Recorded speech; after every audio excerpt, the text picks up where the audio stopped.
आप सबको बहुत बहुत कॉन्ग्रेचुलेशंस, बिकॉज आप ही लोगों से आज यहां पर इसकी शुरुआत हो रही है। ये जो पहला सेशन है, so big round of applause for all of you.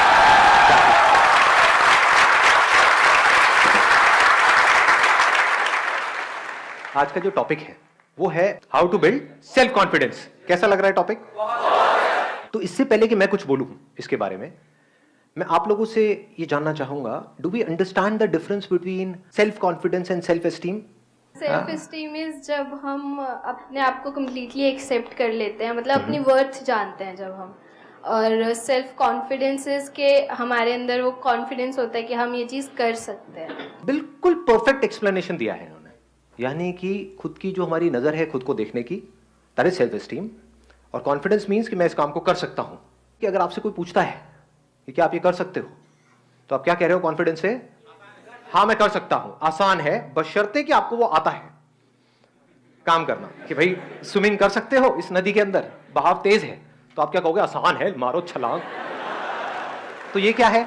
Is it confidence? This is over confidence. और वो सेल्फ कॉन्फिडेंस ऐसा ना हो कि अभी आपने सक्सेस अचीव कर ली, बड़े कॉन्फिडेंट हो गए, उसके बाद में फिर कुछ हो गया, फिर जमीन पे आकर के गिर गए। ऐसे देखा है लोगों को? कुछ कर लिया, थोड़ा सा कुछ अचीव, तो एकदम ही हवा में आ गए कि भाई हमसे बड़ा फंटूश तो कोई है ही नहीं इस दुनिया में, और जरा सा कुछ हो गया उसके बाद में दुखी हो गए। तो ऐसा कॉन्फिडेंस नहीं होना चाहिए, क्योंकि ऐसा कॉन्फिडेंस किसी काम का नहीं है। कॉन्फिडेंस ऐसा हो जो बढ़ता ही रहे, मतलब ग्राफ ऐसा हो जो नीचे से धीरे से शुरू हो और ऊपर ऊपर ऊपर जाता है, नीचे जाने की गुंजाइश ही ना हो। समझ? अनशेकेबल कॉन्फिडेंस, मजा उसी में है ना? हाँ। और दूसरी तरफ से सेल्फ एस्टीम ऐसी हो जो अगेन अनशेकेबल हो। पिछले कुछ दिनों से, 4-5 दिन से सिर्फ इसी एक क्वेश्चन के साथ में ठहरा हुआ था कि ऐसा कोई रास्ता है क्या, है क्या, है क्या। और सिर्फ ऐसा नहीं कि भाई थियोरेटिकल हो, मतलब प्रैक्टिकल हो और खेल खेल में हो जाए। तो क्या निकल करके आया? खेल। अरे मैं जवाब दे रहा हूं, सुनो। लाइफ को हमको एक खेल की तरह देखना है। लाइफ में जो भी चैलेंजेस आ रहे हैं उसको खेल की तरह देखना है। Make it a game, don't be too serious about it. Life is not a problem to be solved, life is a game to be played. अब खेल में ऐसा क्या होता है? रूल्स होते हैं, नहीं होते हैं हर खेल के? अगर उन रूल्स को हम फॉलो करें तो, अगर हम सिर्फ जीतने के बारे में सोचें और रूल्स की धज्जियां उड़ा दें तो ऐसे बंदे का सेल्फ एस्टीम कैसा होगा? कॉन्फिडेंस हो सकता है? समझ लेना, मतलब इन दोनों में फर्क अगर आया ना तो बड़ा मजा आ जाएगा। अगर कोई खिलाड़ी है वो सारे रूल्स को प्रॉपर्ली फॉलो करता है, उसकी सेल्फ एस्टीम ज्यादा होगी या कोई घपलेबाज है उसकी ज्यादा होगी? आराम से सोच के बोलो। मतलब खुद की नजर में कौन ऊपर होगा?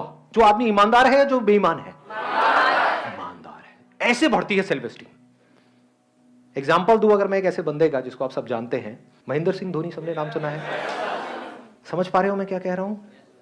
सिर्फ उस इंसान में कॉन्फिडेंस नहीं है, सेल्फ कॉन्फिडेंस नहीं है, वो तो है ही, सेल्फ एस्टीम भी बहुत तगड़ी है। सेल्फ एस्टीम कैसे बनती है?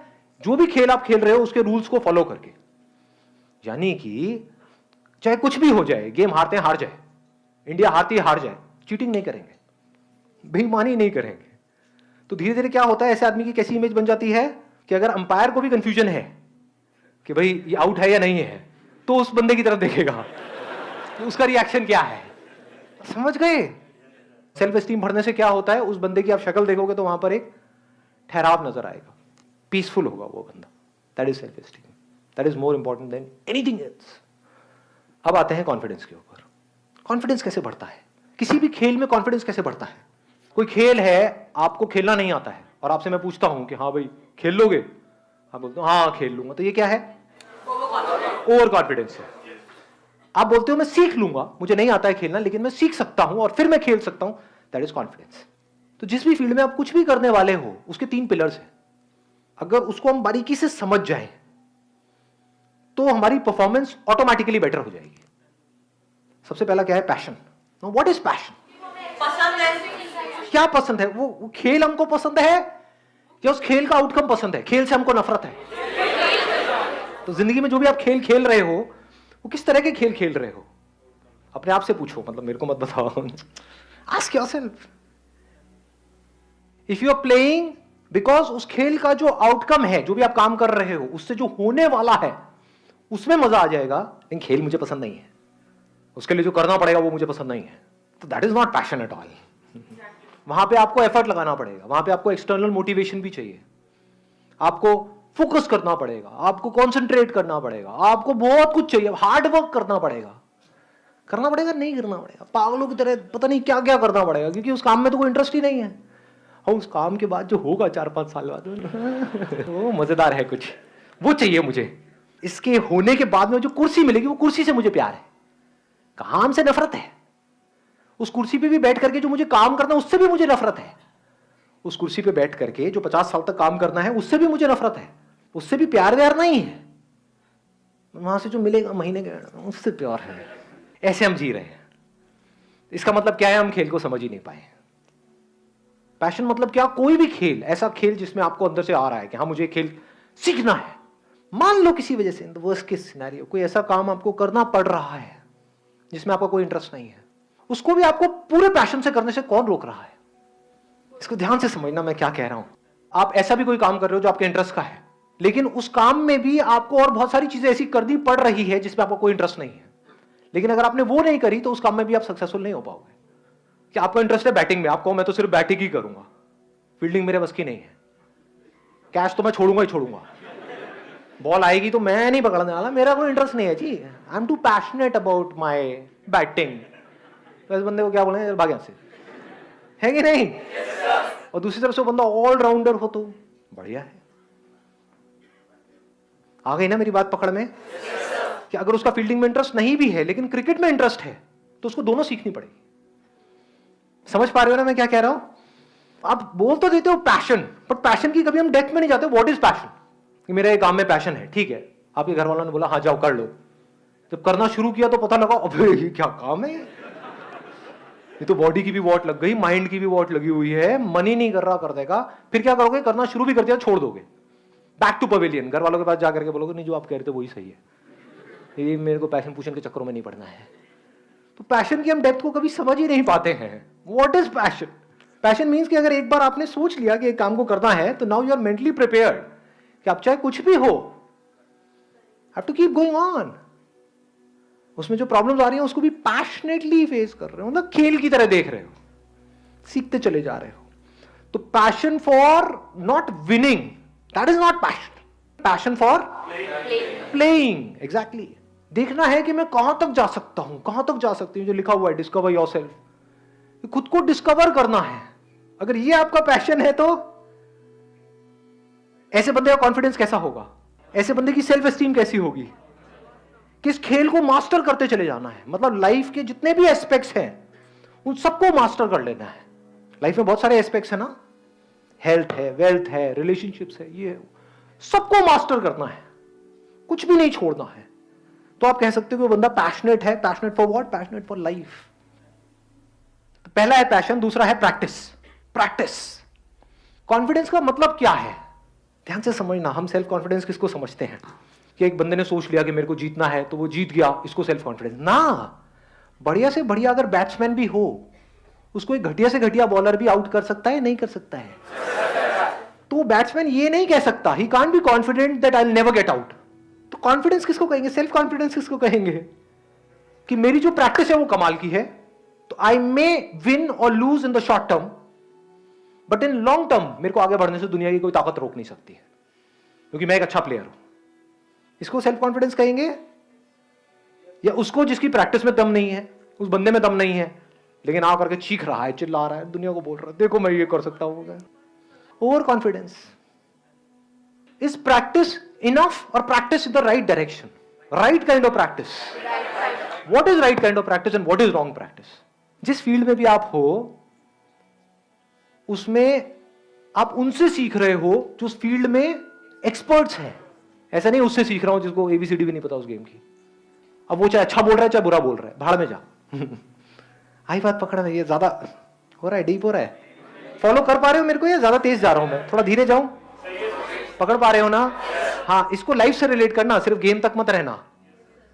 मतलब कि लोग आकर के आपको एडवाइस देते हैं कि तू कर सकता है, नहीं कर सकती, उनको एबीसीडी भी नहीं पता उस फील्ड के बारे में जिस फील्ड में आप जा रहे हो, और आप चलना बंद कर देते हो, तो आप बेवकूफ नहीं हो। एक बेवकूफ और समझदार इंसान में क्या फर्क है? कि वो एडवाइस लेगा किससे? जो उस फील्ड में एक्सपर्ट है। फॉलो करेगा किसको? जो उस फील्ड में एक्सपर्ट है। कि भाई मुझे नहीं पता ये कैसे करना है, सिखाओ मुझे। आपको पता है, आपने वो किया हुआ है जो मैं करना चाहता हूं, teach me how to do it, explain it to me. This is a sign of confidence. आई बात समझ में? हाँ। अब किसकी प्रैक्टिस सही डायरेक्शन में है, किसकी नहीं है? वो बंदा जो प्रैक्टिस कर रहा है, जो भी उस खेल के एक्सपर्ट्स हैं उनके अकॉर्डिंग, या तो उनको ऑब्जर्व करके। अब इसमें आपको जरूरी नहीं है कि आपको उनके पर्सनल कांटेक्ट में होना है, यानी अगर आपको फुटबॉल खेलना है तो आप मेसी को देख करके भी सीख सकते हो। फिर जब आप एक लेवल पे आ गए, जब आपको बेसिक समझ आ गए उस पर्टिकुलर फील्ड के, अब आप एक्सपेरिमेंट कर सकते हो। लेकिन स्टार्टिंग में आपको किसी ना किसी को फॉलो करना पड़ेगा, किसी ना किसी से सीखना पड़ेगा। जैसे अगर आपको एक साइंटिस्ट बनना है तो शुरू में तो साइंस की बेसिक नॉलेज तो लेनी ही पड़ेगी, फंडामेंटल्स तो सीखने पड़ेंगे। फिर उसके परम्यूटेशन एंड कॉम्बिनेशन से आप कुछ ऐसा क्रिएट कर सकते हो जो आज से पहले किसी ने ना किया हो। बट रूल्स को ब्रेक करने के लिए भी पहले हमको रूल्स को समझना पड़ेगा। ये सक्सेसफुल होने की सबसे बड़ी क्वालिटी है। आप YouTube पे जाओगे, जाकर के सर्च करो हाउ टू गेट रिच, कम से कम 50 लाख वीडियोस आएंगी, और उसमें बंदों को देखोगे वो आकर के बात कर रहे हैं कि अमीर कैसे होना है, और उनको देख करके आपको समझ आ जाएगा इस बंदी की जेब में 10 रुपए भी नहीं है, मतलब 100 रुपए छोड़ो, 10 रुपए भी नहीं है, और वो आपको सिखा रहा है कि अमीर कैसे होना है। और आप देख देख करके सोच रहे हो हाँ मैं अमीर हो जाऊं, मुझे समझ आ गया है। क्या खाक समझ आया है? तो it's not just about learning from books, it's not just about learning from people, it's about learning from the right kind of books and from right kind of people. Only that will make you successful. कहीं से भी कुछ भी अंदर feed कर रहे हो और सोच रहे हो उसके बेस पे कुछ हो जाएगा, कुछ नहीं होने वाला है। जो बंदा सक्सेसफुल है ना किसी भी फील्ड में, वो कुछ नहीं भी बोलेगा, कुछ नहीं भी करेगा, उसको सिर्फ देख करके उसकी बॉडी लैंग्वेज से आप बहुत कुछ सीख सकते हो। मतलब जिसको एक्टिंग नहीं आती है वो आपको 10 साल तक बैठ करके एक्टिंग सिखाता रहे, आएगी खराब एक्टिंग आ जाएगी, और आपको लगेगा भी कि हाँ मैं पता नहीं क्या बन गया हूं, मैं तो सर से भी अच्छी एक्टिंग कर रहा हूं। अबे सर को खुद को ही नहीं आती, तू क्या कर रहा है अंकल? जैसे आप किसी बड़े प्लेटफॉर्म पे जाओगे, वहां पे जाकर के वो बोलेंगे क्या है ये, मैंने अपने सर से सीखा है। दूसरी तरफ से 10 साल छोड़ो, अगर 10 दिन तक भी आप बैठ करके बारीकी से ऑब्जर्व करते रहे जो वर्ल्ड के बेस्ट एक्टर्स हैं उनको, चाहे हॉलीवुड बॉलीवुड, ध्यान से देखा क्या कर रहे हैं, तो आप इतना सीख सकते हो जिसकी कोई हद नहीं है। आपको उनसे पर्सनली मिलने की जरूरत नहीं है, जिसको सीखना है वो कहीं से भी सीख सकता है। जैसे बिजनेस में किसी को आगे बढ़ना है तो वो लोग जो बिजनेस में कुछ कर चुके हैं उनके एक एक वर्ड से आप बहुत कुछ सीख सकते हो, उनके एक्शन से देख सकते हो वो जो बोलते हैं उसके पीछे क्या होता है, कैसे वो देखते हैं, कैसे उनकी नजर औरों से बिल्कुल अलग होती है। तो आपको वहां पे बहुत कुछ नजर आ सकता है। और दूसरी तरफ से जिनका बिजनेस में कोई एक्सपीरियंस नहीं है और वो आपको कुछ भी आकर के बोल रहे हैं, चाहे अच्छा चाहे बुरा, सब बकवास है। Last but not the least, ये 2 पॉइंट हमारे कवर हो गए। Passion, practice in the right direction based upon knowledge and information from the right source, and absolutely passionate about learning. Practice करते चले जा रहे हो, करते चले जा रहे हो, करते चले जा रहे हो, करते चले जा रहे हो उस फील्ड में। अब जरूरी तो नहीं है कि आप प्रैक्टिस करो तो रिजल्ट आएगा, रिजल्ट तो आपके हाथ पे नहीं है ना। एक्टिंग सीखना आपके हाथ में है, एक अच्छा एक्टर बनना आपके हाथ में है। आपको मूवी मिलेगी या नहीं मिलेगी वो आपके हाथ में थोड़ी है, डायरेक्टर के हाथ में है। तो वहां पर क्या चाहिए? पेशेंस एंड परसिस्टेंस, क्योंकि आप सही डायरेक्शन में जा रहे हो, you are not going in a wrong direction. जैसे मंजिल तक आप पहुंचो या ना पहुंचो, आपको यह कॉन्फिडेंस होना चाहिए कि मैं सही जा रहा हूं। इनफैक्ट अगर आपको कोई बहुत बड़ी सक्सेस मिल भी गई, उसके बाद भी इन 3 पिलर्स को ध्यान में रखना है मरते दम तक। कितनी देर लगती है सक्सेस को फेलियर बनने में? कितनी देर? आप मानो आपने बहुत पैशनेट हो आप क्रिकेट को लेकर के, मैं क्रिकेट का एग्जांपल इसलिए दे रहा हूं, आप सब आराम से रिलेट कर पाओगे। बहुत आपने प्रैक्टिस करी, आपको रिजल्ट मिल गया, आप इंडियन टीम में पहुंच गए। उस टीम से बाहर निकलने में कितनी देर लगेगी जी? मानो आपको 1 मौका मिला, 2 मिला, 3 मिला, 4 मिला, उसके बाद में आपको बाहर कर दिया गया। लेकिन अगर आप इस गेम को समझ गए हो जिसकी मैं बात कर रहा हूं, इसको बोलते हैं जिंदगी का खेल, खेल को समझ गए तो आप क्या कहोगे? क्या मेरी प्रैक्टिस ठीक है? क्या जिस तरह से मैं खेल रहा हूं वो ठीक है? क्या मेरे में दम है तो मुझे इसकी परवाह करनी ही नहीं है कि मैं इंडियन टीम में हूं या नहीं हूं, मुझे सही खेलते रहना है। This is called persistence. This is not a negative word, this is an extremely positive word. Persistence को, पेशेंस को हम नेगेटिव समझते हैं ना जी। This makes you stronger. तो अगर सब कुछ मिल करके आपसे छीन भी लिया गया, आपको रत्ती भर भी फर्क नहीं पड़ेगा, अगर इस खेल को आप समझ गए हो तो, क्योंकि आपकी सेल्फ एस्टीम तगड़ी है। भाई मेरे खेल में तो दम है, कब तक नहीं मेरे को मौका देंगे, कब तक मेरे को रोकेंगे आगे जाने से। जैसे आसमान में अगर सूरज है तो उसको कितनी देर तक बादल रोक सकते हैं, उसकी चमक को कितनी देर तक रोका जा सकता है, कुछ देर तक। लेकिन अगर चमक होगी तो पूरी दुनिया को दिखेगी, उसको रोकने का कोई तरीका नहीं है।